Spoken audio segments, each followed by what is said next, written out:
మరొక 21 రోజులు ఉపవాసం ఉండి, ప్రభువా నువ్వు ఇలా చెబుతున్నావు, అయ్యగారులేమో సాధ్యం కాదు అంటున్నారు అని బాగా కన్నీరు మున్నీరుగా ప్రభు పాదాల మీద పడితే, ప్రభు నిన్ను దైవజనులతో కలిసి ప్రార్థించమన్నాను కానీ కలిసి చర్చించమనలేదు. లోబడితే దీవించబడతావని ప్రభు నన్ను గద్దించారు. అనేక బాప్తిస్మాలు ఇచ్చిన సంతృప్తితో, కానుకలతో శనివారానికి ఇంటికి చేరేవాడిని. సిద్ధపరచబడ్డ వేదికలు, ఫ్లడ్ లైట్స్, వీడియోలు, వేవేల జనం, లక్షలాది రూపాయల ధనం, ఇలా సాగిపోతున్న ఒక పరిచర్యను నువ్వు సేవకులతో కలిసి ప్రార్థన చేయాలని ఒక్క మాటకు లోబడి దాదాపు 70, 70, 80% సభలను వదులుకొని బైబిల్ కళాశాలను మానుకొని, ఇక్కడ 10,000 మంది జనం ఉన్న సభ దొరికినా ఇక్కడ ఒక 100 మంది పాస్టర్లు ఉంటే దాన్ని వదిలి ఈ 100 మందితో మోకరించి, అయా మా దేశాన్ని కనికరించండి ఒప్పుకొని, ఇక మీదట ఎక్కువ సమయం ప్రార్థనలో కూర్చుంటాను ప్రభువా అని నేను దేవుని దగ్గర ఒప్పందపడ్డాను. అలా అనగానే నా శరీరం నాతో పోరాడింది. నీకు ఇన్ని ఈఎంఐలు ఉన్నాయి, ఇన్ని టెన్షన్లు ఉన్నాయి, ఇన్ని సంఘాల బాధ్యతలు ఉన్నాయి, ఫెయిత్లో ఇంతమంది పోషించబడాలి, నువ్వు అన్ని మానుకొని ఇంట్లో కూర్చుంటే ఈ బాధ్యతలు ఎవడు చూస్తాడు? పరిచర్య కొరకు ఆఖరి బస్సులో ఆ డ్రైవరు డ్రైవ్ చేస్తూనే ఉన్నాడు కానీ అస్తమాట నిద్రతో ఇబ్బంది పడుతున్నాడు. ఒక ఆగి ఉన్న లారీని అత్యంత వేగంగా కొట్టాడు. స్పాట్లో చెత్త అయిపోయాడు. నేను ఎప్పుడు కోరుకుని ప్రయాణం చేసే సీటు ఆ రోజు నాకు దొరకని. చూస్తే చెవి నిండా రక్తం ఉంది. వస్తుందంటే నాకు హెడ్ ఇంజరీ అయింది, ఇక నేను చనిపోతాను అని చూస్తే ఒక గాజు పెంకు నా చెవిని ఇట్లా కట్ చేసుకుంటా. ఇది ముక్క 2 ముక్కలు అయిపోయింది. అలా కట్ అయ్యి వెళ్ళిపోయి వెనకాల వ్యక్తి గొంతులో దిగితే మీటింగ్స్ అన్నీ రద్దు చేసుకున్నాను. ఎంతోమంది ప్రజలు ఆసక్తికి వస్తారు, వాళ్ళందరూ బాధపడతారు. రెండవది, మరి ఈఎంఐలన్నీ పేమెంట్లు ఎట్ట కట్టాలా? నా సొంతాన్ని నేను చేసుకునే కాదు కదా. ఒక స్వరం వినబడుతుంది, మీరు నమ్ముతారో లేదో తెలీదు. అయితే నీ ఆధారము సబలేనా? పౌలయ్య గారు అంటారు కదా, ఆ మాట నాకు చాలా ఇష్టం. ఈ సంఖ్యలు తప్ప నా వలె మీరు ఉండాలని కోరు. ₹1 కానుక ఇవ్వకుండా, తీసుకోకుండా, ఘనతలు సన్మానములు లేకుండా ఒట్టిగా ప్రార్థనలు చేద్దామయ్యా అంటే దైవజనులందరూ కూడా చాలా సంతోషించారు. సంతోషించి ఇది వినడానికి చాలా బాగుంది కానీ అయ్యా జరగదు ఇది. ఎందుకంటే దైవజనులు ఒట్టిగా కూర్చోబెట్టి మోకరించి ప్రార్థన చేసి వెళ్ళిపోమంటే ఎవరు వస్తారు? వారికి తగిన ప్రాధాన్యత ఉండాలి, కొంచెమైన పారితోషికం లేదా కానుక ఉండాలి. ఒట్టిగా వచ్చి పోమంటే ఎందుకు వస్తారు? ఇది వినడానికే బాగుంటుంది కానీ ఆచరణ సాధ్యం కాదు. ఒకవేళ నీ బాధ పడలేక ఒకసారి వచ్చారు, రెండోసారి మాత్రం ఎవరు రారు అని చెబితే ఏమి చెయ్యాలో తోచక మళ్ళీ ఇంటికి పోయి మరొక 21 రోజులు ఉపవాసం ఉండి, ప్రభువా నువ్వు ఇలా చెబుతున్నావు, అయ్యగారులేమో సాధ్యం కాదు అంటున్నారు అని బాగా కన్నీరు మున్నీరుగా ప్రభు పాదాల మీద పడితే, ప్రభు నిన్ను దైవజనులతో కలిసి ప్రార్థించమన్నాను కానీ కలిసి చర్చించమనలేదు. లోబడితే దీవించబడతావని ప్రభు నన్ను గద్దించారు. ఆ భయానికి ఇంక చర్చోపచర్చలు మాని, సంప్రదింపులు ఆపి, నాతో సహవాసంగా ఉన్న ఒక 7 సేవకులతో విజయవాడ పట్టణంలో నెలకు ఒక్కసారైనా మనము కలుసుకుందాం, ప్రతి నెల 3వ సోమవారం కలుసుకొని ప్రార్థనలు చేసుకుందామంటే ఆ 7 నెలకొకసారి కలిసి ప్రార్థన చేసుకుందామని 2014 ఫిబ్రవరి 14న ఆ రీతిగా మేము ప్రారంభించాం. ఒక్క పాంప్లెట్ లేదు, పోస్టర్ లేదు, ఫేస్బుక్లో పెట్టలేదు, వెబ్సైట్ లేదు. మరి ఎట్లా తెలిసిందో సేవకుల నోట ఆ నోట ఎక్కడెక్కడి నుంచో సేవకులు రావటం ప్రారంభించారు. అటు వరంగల్ నుంచి, ఖమ్మం నుంచి, కొత్తగూడెం నుంచి, ఇటు ప్రకాశం జిల్లా మార్కాపురం, ఇటు నెల్లూరు నుంచి, ఇటు రాజమండ్రి, అమలాపురం 2, 3, 10 మంది, ఆ 7 70 మంది, 200, 300 మంది అయ్యారు. ఇలా వచ్చిన వాళ్ళందరూ ఏమనేవారంటే, అయ్యా మా ప్రాంతంలో నుండి ఒక 10 మంది వచ్చాం, ప్రతి నెల వస్తున్నాం, దైవజనులతో మోకరించి ప్రార్థన చేయటమే మీ దర్శనం కాబట్టి మీరే మా ప్రాంతానికి వస్తే కనీసం ఎక్కువ మంది 100 మంది సేవకులను కూడుకుంటాం కదా అని దైవజనులు అన్న మాటను మేము ఇష్టపడి దర్శనమును అర్థం చేసుకుని, నేను ఒక 3-4 బైబిల్ కాలేజెస్లో రెగ్యులర్గా ఫ్యాకల్టీగా ఉండేవాడిని, విస్తృతంగా సభల్లో తిరిగేవాడిని. అప్పటికే ఇలా మాట్లాడితే తప్పైతే ప్రభు క్షమించునుగాక, సిద్ధపరచబడినటువంటి సభలు, వేదికలు, వేలాది జనం, లక్షలాది రూపాయల ధనంతో ప్రతి వారం అనేక బాప్తిస్మాలు ఇచ్చిన సంతృప్తితో, లక్షల రూపాయల కానుకలతో శనివారానికి ఇంటికి చేరేవాడిని. సిద్ధపరచబడ్డ వేదికలు, ఫ్లడ్ లైట్స్, వీడియోలు, వేవేల జనం, లక్షలాది రూపాయల ధనం, ఇలా సాగిపోతున్న ఒక పరిచర్యను నువ్వు సేవకులతో కలిసి ప్రార్థన చేయాలని ఒక్క మాటకు లోబడి దాదాపు 70-80% సభలను వదులుకొని, బైబిల్ కళాశాలను మానుకొని, ఇక్కడ 10,000 మంది జనం ఉన్న సభ దొరికినా ఇక్కడ ఒక 100 మంది పాస్టర్లు ఉంటే దాన్ని వదిలి ఈ 100 మందితో మోకరించి, అయా మా దేశాన్ని కనికరించండి, 2000 సంవత్సరాలుగా సువార్త చెబుతూనే ఉన్నాం కదా, పెద్దగా మార్పు లేదు, నువ్వు ఏదైనా చేయి బాబు అని ప్రభు కాళ్ళ మీద పడి అడగటం మొదలుపెట్టాం. ఆ 42 రోజుల ప్రార్థనలో ప్రభు నాకు ఎన్నో సంఘటనలు గుర్తు చేశారు. మోషే ఎన్ని ప్రసంగాలు చేస్తే అన్ని లక్షల మంది విమోచించబడ్డారు. ఏలియా ఎన్ని ప్రసంగాలు చేస్తే యెహోవా దేవుడని ఊరంతా కేకలేశారు. యెహోషువ ఎన్ని ప్రసంగాలు చేస్తే పట్టణాలు స్వాధీనమయ్యాయి. సమూయేలు ఎన్ని ప్రసంగాలు చేస్తే నీళ్లు చేది మిస్పాలో కృమ్మరించి పశ్చాత్తాపంతో ప్రజలు దేవుని తట్టు తిరిగారు. వరుసగా ఈ విషయాలన్నీ నా ముందు పెట్టి దేవుడు మాట్లాడుతున్నప్పుడు, ప్రసంగాలు ముఖ్యమే, దేవుడు మాట్లాడితేనే కార్యం జరుగుద్ది, దాంట్లో సందేహం లేదు. ప్రకటిస్తున్న దానికి సమానంగా ప్రార్థించటం లేదు అని నాకు అర్థమై ఒప్పుకొని, ఇక మీదట ఎక్కువ సమయం ప్రార్థనలో కూర్చుంటాను ప్రభువా అని నేను దేవుని దగ్గర ఒప్పందపడ్డాను. అలా అనగానే నా శరీరం నాతో పోరాడింది. నీకు ఇన్ని ఈఎంఐలు ఉన్నాయి, ఇన్ని టెన్షన్లు ఉన్నాయి, ఇన్ని సంఘాల బాధ్యతలు ఉన్నాయి, ఫెయిత్లో ఇంతమంది పోషించబడాలి, నువ్వు అన్నీ మానుకొని ఇంట్లో కూర్చుంటే ఈ బాధ్యతలు ఎవడు చూస్తాడు అంటూ నాకు లోపల సంఘర్షణ స్టార్ట్ అయింది. నిజమే కదా, నెలొచ్చేపాటికి ఇన్ని చెల్లింపులు ఉన్నాయి కదా, తిప్పలు పడాలి కదా, ఇందులో ఏది నా స్వంతానికైనా ఖర్చు కాదు కదా, సేవ కొరకే కదా అని ఒక మదనం స్టార్ట్ అయింది. ఈలోపు కాకినాడలో ఒక సభలో మాట్లాడి, విజయవాడ దగ్గర నూజివీడులో ఒక పరిచర్య కొరకు ఆఖరి బస్సు, లాస్ట్ బస్సు, నేను సెమీ స్లీపర్ బుక్ చేసుకొని వస్తున్నాను. అదొక ఆనందమో మరి బలహీనతో, కానీ నేను ఎప్పుడు ఆ సీట్లో సింగిల్ సీట్ ఉంటుంది, సీట్ నెంబర్ 36, అది ఉంటేనే బస్సు ఎక్కేవని, లేకపోతే వేరే బస్సు. ఎవడో ఒకడు తాగి నా మీద పడతా ఉంటే పిచ్చి పిచ్చిగా అనిపిస్తుందని ఆ సింగిల్ సీట్ దొరికితే ఎక్కేవని, లేకపోతే 3-4 బస్సులు ఆగేవని. అయితే ఆ బస్సులో కండక్టర్ ఉండటం వలన సింగిల్ సీట్ అలాట్ అవ్వలేదు. మరి ఇంకా నెక్స్ట్ బెస్ట్ ఏంటంటే కండక్టర్ సీట్ వెనకాల సీటు 5-6 సీట్లు అన్నమాట. 5వ నెంబర్ సీట్కి ఎదురుగుండా ఏముండదు, ఖాళీగా ఉంటుంది, అది తీసుకున్నాను. ఆ డ్రైవ్ చేస్తూనే ఉన్నాడు, కానీ అస్తమాట నిద్రతో ఇబ్బంది పడుతున్నాడు. కాకినాడలో బయలుదేరి రామచంద్రపురంలో ఛాయ్ తాగాడు, మండపేటలో మళ్ళీ ఆపాడు, రావులపాలెంలో మళ్ళీ ఆపాడు. నేను పోయి అడిగాను, అన్నా నిద్ర వస్తుందంటే, అవును తమ్ముడు పర్లేదులే ఛాయ్ తాగాను కదా అన్నాడు. రావులపాలెం నుంచి తాడేపల్లిగూడెం బైపాస్లోకి వచ్చాము. ఒక ఆగి ఉన్న లారీని అత్యంత వేగంగా కొట్టాడు, నిద్ర వచ్చేసింది ఆయనకి.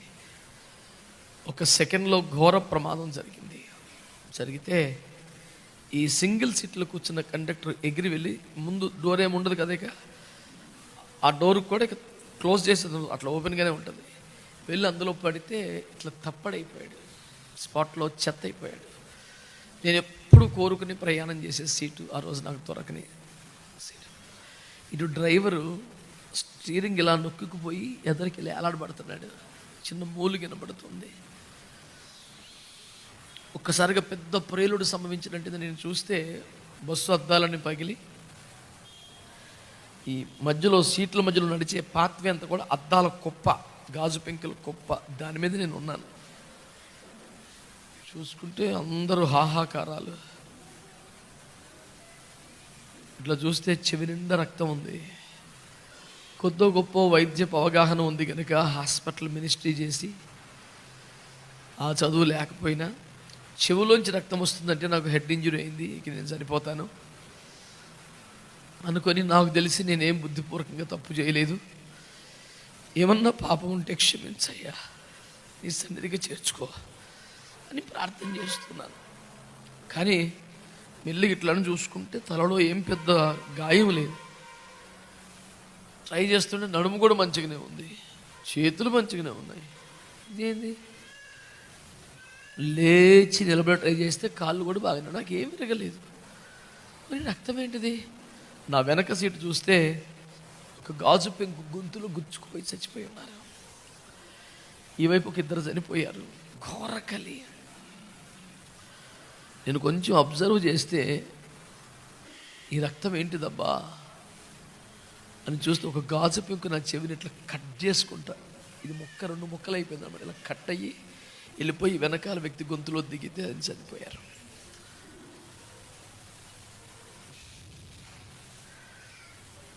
నేను ప్రభువు చేత కాపాడబడి బ్రతికించబడ్డాను అని అర్థమైంది, కానీ ఎందుకు ఇంత ప్రేమ అనేది ఇప్పటికీ అర్థం కాలేదు.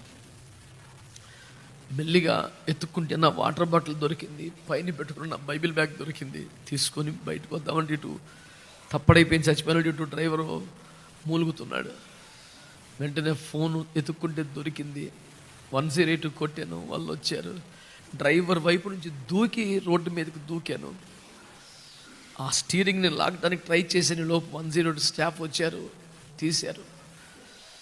నన్ను కూడా హాస్పిటల్కి తీసుకెళ్తామని, నా ఇక్కడ ఒక పెంకు దిగింది, గాజు పెంకు, ఇదంతా రక్తం వస్తుంది. చిన్న చిన్న గాయాలు ఉన్నాయి, ఏది మేజర్ కాదు, ఒళ్ళంతా గాయాలు ఉన్నాయి. కానీ నేను వాళ్ళకి చెప్పి నేను బాగానే ఉన్నాను, నేను ఏదన్నా ప్రైవేట్ హాస్పిటల్కి వెళ్తాను, పర్వాలేదు, ఈయన్ని చూడండి అని చెప్పి దగ్గరుండి క్షతగాత్రులను 108 ఎక్కించే వరకు ఉండి, తాడేపుల్లో ఒక తమ్ముడు ఉంటే ఫోన్ చేస్తే వారు పరిగెత్తుకుని వస్తే ఒక ప్రైవేట్ హాస్పిటల్కి వెళితే వాళ్ళు చూసి చాలా లక్కీ అండి, భలే అద్భుతంగా మీరు ఎస్కేప్ అయ్యారు అంటే అన్నారు, మీరు చెప్పింది నిజమే కానీ అది లక్కీ కాదు, దాన్ని కృప అంటారు. ఎస్కేప్ కాదు, అది కాపాడబడటం. నేను ఎస్కేప్ అవ్వలేదు, ఆయన తప్పించాడు అని వారికి సాక్ష్యం చెప్పి, నూజివీడి దగ్గర ఆగిరిపల్లిలో ఒక ఫ్యాక్టరీ ఓపెన్ చేయాలి. ఆ కట్లు కట్టుకొని ఫస్ట్ ఎయిడ్ చేసుకొని, తలకట్లు ఉన్నాయి, చెవికి చేతులకు ఉన్నాయి, ఇటు ఒక సెలైన్ ఇటు ఒక 2 పెట్టారు. 2 మనుషులను కూర్చోబెట్టుకొని ఒక ఇన్నోవా కార్ బుక్ చేసుకొని నూజివీడికి వచ్చి రిబ్బన్ కట్ చేసి ఆ రాత్రి పెద్దాపురం లూథరన్ హై స్కూల్ గ్రౌండ్స్లో మాట్లాడాలి. అక్కడ కూడా అట్లాగే ఈ కట్లు సెలైన్ బార్డ్స్తో వెళ్ళి ప్రసంగ సమయానికి ఇవన్నీ పీక్కొని పోయి కూర్చొని మాట్లాడితే ఆ రాత్రి ప్రభు ఆ గాయాలలో రక్తసిక్తమైన స్థితిలో 18 మందిని రక్షించుకున్నారు. అలా జరిగాక ఆ పూట నాకేం తెలియదు, కానీ మరుసటి పూట నుంచి భయంకరమైన జ్వరం వచ్చి బాగా ఒళ్ళు నొప్పులు వచ్చేసి 1-2 వారాలు సభలన్నీ రద్దు చేసుకొని ఇంటి వద్ద ఉన్నాను. మళ్ళీ ఇదంతా స్టోరీ ఎందుకు చెప్పానో మీకు అర్థమవుతుంది ఇప్పుడు. అయ్యా, మీటింగ్స్ అన్నీ రద్దు చేసుకున్నాను, ఎంతోమంది ప్రజలు ఆసక్తికి వస్తారు, వాళ్ళందరూ బాధపడతారు. రెండవది, మరి ఈఎంఐలన్నీ పేమెంట్లు ఎట్ట కట్టాలా? నా సొంతానికి నేను చేసుకునే కాదు కదా, నువ్వే ఏదన్నా చేయబాబు అని మంచం మీద పడుకొని ఏడుస్తున్నాను. ఒక స్వరం వినబడుతుంది, మీరు నమ్ముతారో లేదో తెలీదు. అయితే నీ ఆధారము సబలేనా? నీ ఆధారము సబలేనా? తొల్లిపడలేదు, చూస్తే ఎవ్వరు లేరు. మా ఆయన గట్టిగా ఇస్తే మా పాస్టమ్ వచ్చింది. ఎవరైనా వచ్చారా? ఆ కిటికీ వైపు ఎవరైనా ఉన్నారా అంటే ఎవ్వరు లేరు. సరిపో మళ్ళీ కళ్ళు మూసుకుంటే ఆ మాట వినబడితే లేచి కూర్చుని, క్షమించయ్యా, నా ఆధారం నువ్వు కదా. ఇంత దరిద్రంగా, ఇంత చీప్గా, ఇంత మూర్ఖంగా ఆలోచించాను నేను. నీ పని చేయుటకు నువ్వు కల్పించిన వనరు అనుకున్నాను. తప్పే, అది కూడా వనరు కాదు, నువ్వే వనరు అని ఒప్పుకున్నాను. సభలు ఏది కానీ నీవిచ్చిన బాధ్యతగా చేస్తాను తప్ప అదొక వనరుని ఎప్పటికీ భావించనని దేవుడికి ఆ రోజు మాటిచ్చాను. మాటిచ్చాక ఆ మంచం మీద ఉండగానే అప్పటికి యూట్యూబ్ ఛానల్ లేదు, నాకు ఫేస్బుక్ ఇప్పటికీ లేదు. ఎట్లా పోయిందో సమాచారం వెళ్ళింది. ఎవరెవరో ప్రార్థనలు ప్రారంభించారు. నా ముఖం తెలియని వ్యక్తులు ఎప్పటి నుంచో మీ దగ్గర రావాలనుకుంటున్నామని వచ్చిన స్థితిని చూసారే రే అని ప్రార్థనలు చేయించుకుని ఏదో కానుకిచ్చి వెళితే ఆ 12 రోజులు పడకలో పండుకున్నప్పుడు వచ్చిన కానుకలతో 2 మాసాలు ఈఎంఐలన్నీ కట్టేశాను. మరలా స్వరం నేను విన్నాను, నీ ఆధారం ఎవరు? అయ్యా నీవేనయ్యా. కష్టపడ్డాను కనుక, ప్రయాసపడ్డాను కనుక, ప్రసంగం చేశాను కనుక, వాడబడ్డాను కనుక ఈ కానుక పొందుటకు అర్హుణ్ణి అనుకున్నావు కదా. ఇప్పుడేం పడ్డావురా నువ్వు? తేరగా 2 నెలలు ఈఎంఐలు కట్టేసావు అంటే నా ప్రయాస కాదయ్యా, తప్పే, నీ కృపే అని ఒప్పుకున్నాక కోటాలు మానేస్తే ఎట్లా, బైబిల్ స్కూల్ మానేస్తే ఎట్లా, నేను ఊరక రూపాయి కానుక ఇవ్వని, కానుక తీసుకొని సొంత ఖర్చులు పెట్టుకొని తిరిగి అయ్యే చేస్తే ఎట్టా అనే బలహీనమైన అభిప్రాయం పోయింది. దేవుడు ఎట్లయినా కార్యం చేస్తాడనే ధైర్యం వచ్చింది. ఆ మాత్రం ధైర్యం రావడానికి దేవుడు 2 వాయించి 4-5 ఘాట్లు పెట్టి కథ రక్తం రప్పించి ఎత్తి గాజు పెంకుల కుప్పలో పడేసి ఓ 12 రోజులు మంచం మీద పడుకోబెట్టి ఆ పాటి విశ్వాసం రప్పించాడు. ఎందుకు చెప్తున్నానంటే మీకు ఎవరికి అట్లాంటి దెబ్బలు తగలకుండానే విశ్వాసం వచ్చేయాలని. పౌలయ్య గారు అంటారు కదా, ఆ మాట నాకు చాలా ఇష్టం. ఈ సంఖ్యలు తప్ప నా వలె మీరు ఉండాలని కోరుకుంటున్నాను. చాలా పెద్ద మాట అది. నాకున్న ఈ సంఖ్యలు తప్ప నా వలె మీరు ఉండాలని కోరుకుంటున్నాను అన్నాడు. ఎంత గొప్ప మనసు, ఎంత గొప్ప మాట. నేను కూడా ప్రార్థన చేసేటప్పుడల్లా మాట ఖచ్చితంగా అంటాను. పరిచర్యలో నా బిడ్డలందరూ అలాగే భారంతో పనిచేయాలి, నాకంటే ఎక్కువగా వాడపడాలి. నా దర్శనం, నా భారం, ఈ ప్రయాసపడే తత్వం రావాలి. కానీ 20 సంవత్సరాలకే షుగర్ మాత్రం రాకూడదయ్యా అని ప్రార్థన చేస్తుంటారు. ఈ ఒక్క బాధ కాకుండా, ఈ నిందలు అపార్థాలు కాకుండా వాళ్ళకి మంచి సేవ ఇవ్వండి అయ్యా. అలా ఒక విశ్వాసమును దేవుని దగ్గర నేర్చుకొని ₹1 ఆర్థిక లావాదేవీలు లేని ఈ పరిచయను ప్రారంభిస్తే ఇప్పుడు నెలకు కనీసం 50 కంటే ఎక్కువ చోట్ల అక్కడ 50, అక్కడ 100, 200, 300 ఇలా కలుపుకుంటే దాదాపు 4,000 మంది సేవకులు ₹1 కానుక ఇవ్వకుండా, తీసుకోకుండా జరిగే ఈ పరిచర్యకు వచ్చి మోకరించి ప్రార్థనలు చేస్తున్నారు. దేవునికి స్తోత్రం కలుగునుగాక. హల్లెలూయా. కనుక దేవుని బిడ్డలారా, ఈ రోజున నేను మీకు జ్ఞాపకం చేస్తున్న ఒక ప్రాముఖ్యమైన మాట. ₹100 లేకపోతే ఎవడో రాడు, ఘనత లేకపోతే ఎవడో రాడు, పాస్టర్లు అంటూ వచ్చి కూర్చొని పోతారా అని మాట్లాడిన పెద్ద మనుషుల మాటలు తప్పని మీరు నిరూపించారు. మీకు అందరికి నేను వందనాలు తెలియజేస్తున్నాను. నేను చాలా కోపంతో, ఆవేశంతో, కడుపు రగిలి అయ్యే స్టార్ట్ చేశాను. ఒక కారణం, ₹100 అయిపోతే ఎవడో రాడంటే దైవజనుడు ఎట్లా కనపడుతున్నాడు మీకు? ₹100 ఇస్తే అంటే మీరు కొంచెం 10 మందికి డబ్బులు ఇవ్వగలిగిన స్థాయిలో ఉన్నారు కనుక ఆర్థికంగా చిన్నవారిని మీరు చీపుగా మాట్లాడతారా? 100 ఇస్తే ఎవడన్నా వస్తాడు. ఏంటా భాష? పిచ్చి కోపం వచ్చింది నాకు ఆ మాట మీద. ఇది తప్పని నిరూపించాలని కసి కలిగింది. ఏ దైవజనుడైతే రాజమండ్రి ప్రాంతంలో 100 ఇవ్వతే ఎవడు రాడన్నాడో, ఆ దైవజనుడే 800 మంది సేవకులతో రాజమండ్రిలో ఒక సెమినార్ చేస్తున్నప్పుడు వచ్చి వెనకాల కూర్చున్నాడు. గుర్తుపెట్టి ఆయన పెద్ద ఆయన వేదిక మీదకి పిలిచాం. ఒక 5 నిమిషాలు గిట్టింగ్స్ ఇస్తే ఆయన కొంచెం దుఃఖ స్వరంతో, మేము బ్యాగ్ ఇచ్చి బిర్యానీ పెట్టి 100 ఎవడు రావట్లేదురా, 800 మందిని ఎట్టపోగేసావు నువ్వు అన్నాడు స్టేజ్ మీద మైక్లో. నేను అన్నాను, ఐఎఫ్జే ప్రారంభించడానికి ఒక దర్శనం ఉంది, దర్శనం వెనక వాగ్దానం ఉంది. వాగ్దానం ఏంటంటే, నేను ఇశ్రాయేలును పోగు చేయవాడను. ఇజ్రాయేల్ అంటే వాళ్ళు కాదు, దేవునితో మనుషులతో పోరాడి గెలిచేవారు. అంటే ప్రార్థనాపరులందరినీ నేను పోగు చేస్తానని దేవుడు అన్నాడు. ఆయనే పోగేశారయ్యా, మేమేమి పాంప్లెట్ కూడా వేయలేదు, ప్రచారం చేయలేదు అని అంటే ఆశ్చర్యపోయి మేము కూడా ట్రై చేస్తాం అని వెళ్ళిపోయాడు ఆయన. చాలా సంతోషం అయ్యారు. అంతకన్నా ప్రాముఖ్యమైనది ఏమున్నది అని మేము వారిని ఘనపరిచి సాగనంపాం.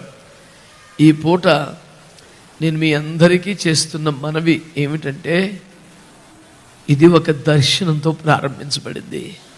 ఇది రోషంగల దైవజనులను సమకూరుస్తున్నది.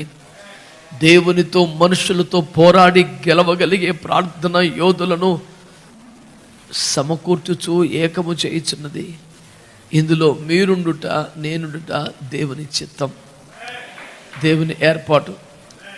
డోన్లో ఉన్న దైవ సేవకులందరికీ, పరిసర ప్రాంతాల్లో ఉన్న సేవకులు నా మనవి, ఇదొక సంస్థ కాదు, ఇదొక పాస్టర్స్ ఫెలోషిప్ కాదు, ఏ ఫెలోషిప్కి పోటీ కాదు, ప్రత్యామ్నాయం కాదు, అనుకరణ కాదు.